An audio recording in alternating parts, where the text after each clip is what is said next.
శ్రీ గురుభ్యో నమ. 4వ అధ్యాయం 15వ శ్లోకం. ఓం ఏవం జ్ఞాత్వా కృతం కర్మ పూర్వైరపి ముముక్షుభిః కురు కర్మైవ తస్మాత్వం పూర్వైః పూర్వతరం కృతం. ముందుగా పదానికి అర్థం తెలుసుకుందాం. ఏవం జ్ఞాత్వా, ఈ విధంగా తెలుసుకుని, కృతం కర్మ, చేయవలసిన కర్తవ్యాలు, పూర్వైః, పూర్వకాలపు మహర్షులు, అపి ముముక్షుభిః, మోక్షం కోరిన మహానుభావులు, కురు, నీవు చేయుము, కర్మ ఏవ, కర్తవ్యమే, తస్మాత్వం, అందువల్ల నీవు, పూర్వైః కృతం, పూర్వులు చేసిన విధంగా, పూర్వతరం, అనాది కాలం నుండి కొనసాగుతున్న విధానాన్ని. పరమాత్మ ఏం చెప్తున్నాడంటే, నేను చెప్పిన విషయాన్ని నువ్వే కాదు చాలామంది అర్థం చేసుకున్నారు. అర్థం చేసుకున్న కొంతమంది మహానుభావులు, తెలివైన వాళ్ళు ఏం చేస్తున్నారంటే, ఏవం జ్ఞాత్వా కృతం కర్మ, వారు వారికి నిర్దిష్టమైన కర్మలను చేశారు. మాకు మోక్షం తప్ప ఇంకేమి వద్దు అనుకున్న వారు కూడా నా ఈ మాటలను సరిగా అర్థం చేసుకొని వారికి విహితమైన సత్కర్మాచరణ చేశారు. పూర్వైః పూర్వతరం కృతం, నీకంటే ముందు ఉన్న మహానుభావులు, వారికంటే ముందు ఉన్న మహానుభావులు, ఇలా ఎంతోమంది పూర్వం ఉన్న మహానుభావులు అందరు ఇలా తెలుసుకొని, అంటే కర్మఫలం మీద స్పృహ లేకుండా మనకు విహితమైన సత్కర్మాచరణ ద్వారా మన మనసును శుభ్రం చేసుకోవాలి అనే అభిప్రాయానికి వచ్చి వారి సాధనా మార్గంలో భాగంగా సత్కర్మాచరణ చేసుకున్నారు. జనక మహారాజు లాంటి మహానుభావులు కర్మ మార్గంలో ఉంటూనే జాగ్రత్తగా జ్ఞానం వైపుకు మళ్ళీ జ్ఞానాన్ని సంపాదించుకున్న తర్వాత కూడా ఇతరులకు ఆదర్శంగా నిలవాలని కర్మ మార్గంలో ఉన్నట్టుగా ఉండి ఇతరులకు ఆదర్శంగా నిలిచి ఇతరులను కూడా ఆ కర్మ మార్గంలోకి ప్రోత్సహించారు. కాబట్టి నీకు జ్ఞానం కలిగిందా, లోక సంగ్రహం కోసం సత్కర్మాచరణ చేయవలసిందే. జ్ఞానం కలగలేదా, మనస్సు శుభ్రపడడానికి సత్కర్మాచరణ చేయవలసిందే. ఏ రకంగా చూసుకున్నా నీవు సత్కర్మాచరణ చేసుకోవలసిన మార్గం ఒక్కటే ఉన్నది అని పరమాత్మ చెప్తున్నాడు. అయితే పూర్వకాలంలో ఉండేటువంటి మహానుభావులు ఎవరైనా ఏ రకమైన ఆశ లేకుండా వారికి విహితమైన సత్కర్మాచరణను జాగ్రత్తగా చేశారా అని ప్రశ్నిస్తే, ఒక్కరు కాదు, ఇద్దరు కాదు, 1000 మంది మహర్షులు, 1000 మంది మహారాజులు చేసుకున్నారు. ఎంతోమంది సాధకులు ఈ రకమైన సత్కర్మాచరణ మార్గంలో ఉండి పైకి వెళ్ళడమో లేక ఇతరులకు ఆదర్శంగా నిలవడమో అనేటువంటి ప్రయోజనాలను సాధించారు. వారిలో మనం ఒకరిని గుర్తు చేసుకుంటే రఘుమహారాజును తీసుకుంటే, శ్రీరామచంద్రుని వంశంలో రామచంద్రుని కంటే కొంచెం ముందువాడు. ఆ రఘు మహారాజు గారి పేరు మీదే ఆ వంశానికి రఘువంశం అనే పేరు వచ్చింది. శ్రీరామచంద్రుడికి కూడా రఘువంశంలో జన్మించాడు కాబట్టి రాఘవ అనే పేరు వచ్చింది. అటువంటి రఘు మహారాజు రాజ్యం చేసినంతకాలం శ్రద్ధగా చేశాడు. తండ్రి గారి తర్వాత తను రాజ్యభారం వహించి జాగ్రత్తగా రాజ్యపాలన చేశాడు. అందులో భాగంగా దుర్మార్గులైన రాజుల మీదకు దండెత్తి ఆ రాజులను ఓడించి వారి దగ్గర నుంచి కప్పాలు తెచ్చాడు. ఆ కప్పాలు అన్నీ తీసుకొచ్చి ఖజానా నింపలేదు. విశ్వజిత్ యాగం అని ఒక యాగం చేశాడు.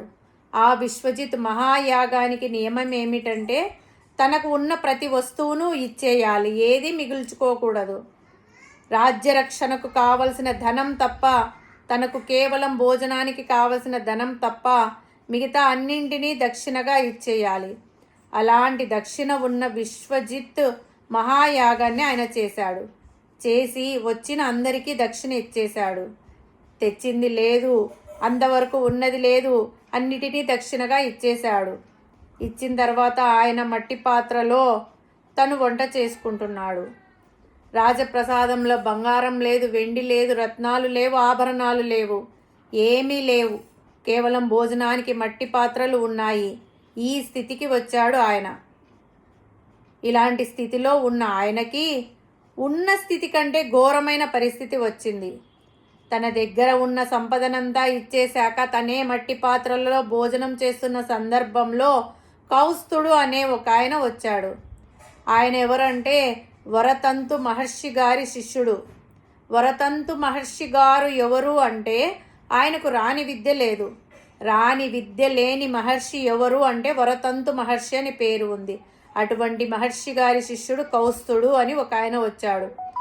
ఆ కాలంలో ఉండే నియమాల ప్రకారం విద్యను పూర్తి చేసుకొని వచ్చినటువంటి స్నాతకుడు ఏ కోరిక కోరితే ఆ కోరికను రాజ్యంలో విధిగా అందరూ తీర్చాలి. అందులో రాజుగారు తీరాలి.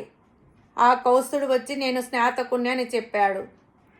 విద్యను పూర్తి చేసుకొని వచ్చిన వాడికి ఎవ్వరైనా మర్యాద చేయవలసినదే. రాజుగారు లేచి కాలు కడిగాడు. ఏ పాత్రతో కడిగారు? మట్టి పాత్రతో కడిగారు. చేతికి నీళ్ళు ఇచ్చారు. ఏ దేనితో? మట్టి పాత్రతో. కౌస్తుడి గుండె గుబేలు మంది. వచ్చిన పని కాదేమో అని భయం వేసింది. వచ్చిన పని ఏమిటి అని రఘు మహారాజు గారు అడిగారు. మీ దగ్గర పని కాదులేండు, నేను వెళ్ళి వస్తాను అని అన్నాడు. అలా వద్దు, నా దగ్గరికి వచ్చిన వారు ఒట్టి చేతులతో తిరిగి వెళ్ళరు, నీకేం కావాలో చెప్పు అని రఘు మహారాజు గారు అడిగారు. అంటే కౌసుడు, ఏమీ లేదండి, నాకు వరతంతు మహర్షి గారు విద్యలు నేర్పారు, నీకు ఇంకా విద్యలు చాలు నాయనా, వెళ్ళి ఎవరినైనా సంప్రదించి వివాహం చేసుకొని గృహస్థు జీవితం చెయ్యి అని చెప్పారు. నేను అయ్యా మీ దగ్గర విద్యాభ్యాసం చేశాను కదా, గురుదక్షిణ ఇచ్చుకోవాలి కదా, గురుదక్షిణ ఏమి ఇమ్మంటారో అని ప్రార్థించాను. ఆయనేమో గురువుకు దక్షిణ ఏమిట్రా అబ్బాయి, దక్షిణ అక్కర్లేదు, ఏమీ అక్కర్లేదు, నీవు చదువుకున్నావు సంతోషం, ధర్మ మార్గంలో ఉండు అని మాత్రం చెప్పారు. నేను వినకుండా గురుదక్షిణ ఇవ్వాల్సిందే అని మళ్ళీ అడిగాను. ఆయన చిరాకులో ఒక మాట అన్నారు. ఆయన ఏమన్నారంటే, నా దగ్గర 14 విద్యలు నేర్చుకున్నావు, ఒక్కొక్క విద్యకు 1 కోటి చొప్పున 14 కోట్లు ఇవ్వు అని చిరాకులో అన్నాడు ఆయన. నేను గురుదక్షిణ ఏమి ఇవ్వాలి అని అడిగాను. ఆయన చెప్పేశారు కాబట్టి ఇప్పుడు ఆ గురుదక్షిణను తీసుకెళ్ళి ఆయనకు సమర్పించాల్సిన బాధ్యత నా మీద ఉంది. నేను ఏమీ లేని వాడిని, బికారిని, ఈ గురుదక్షిణ నా దగ్గర ఎలా ఉంటుంది? నీలాంటి రాజుగారిని ఎవరినైనా ఆశ్రయిస్తే మా గురువుగారికి నేను ఇచ్చుకోవలసిన గురుదక్షిణ 14 కోట్లు ఇవ్వవయ్యా, నేను తీసుకెళ్ళి ఇచ్చుకుంటాను అని ప్రార్థిస్తే, నువ్వు ఇస్తే నేను తీసుకెళ్ళి ఇవ్వాలి, ఇది నా ముందున్న సమస్య, ఇది నీతో కాదు అని తేలింది, నేను వెళ్ళి వస్తాను అన్నాడు. రఘు మహారాజు గారు ఒప్పుకోలేదు. అలా కుదరదు, నా దగ్గరికి వచ్చిన వారు ఒట్టి చేతులతో వెళ్ళరు, ఇంతవరకు అలా వెళ్ళిన చరిత్ర లేదు, అలా వెళ్ళకు, నేను ఆలోచిస్తాను అన్నాడు. ఏం చెయ్యాలని ఆలోచించాడు. మన దగ్గర ఖజానాలో రూపాయి లేదు, ఉన్న రూపాయి రాజ్యరక్షణకు వాడాలి, ఇటువంటి దాంట్లకు వాడకూడదు. ఏమి చెయ్యాలని ఆలోచించాడు. ధనం ఎలా వస్తుందా అని ఆలోచించాడు. ఆ ధనాధిపతి కుబేరుడి మీదకు యుద్ధానికి వెళ్ళాలి, ఆయన కప్పం కడతాడు కదా, అది తెచ్చి ఈయనకి ఇవ్వాలి అని ఆలోచించాడు. సరే, రేపు కుబేరుడి మీదికి యుద్ధం అని ప్రకటించాడు. రాజుగారు యుద్ధానికి వెళ్ళే ముందు చేయవలసిన నియమం ప్రకారం రథంలో పడుకోవాలి. రాజుగారు మరునాడు ఉదయం యుద్ధానికి వెళ్ళాలి అని అనుకుంటే ముందు రోజు రాత్రి రథంలో పడుకోవాలి అంట, అది నియమం.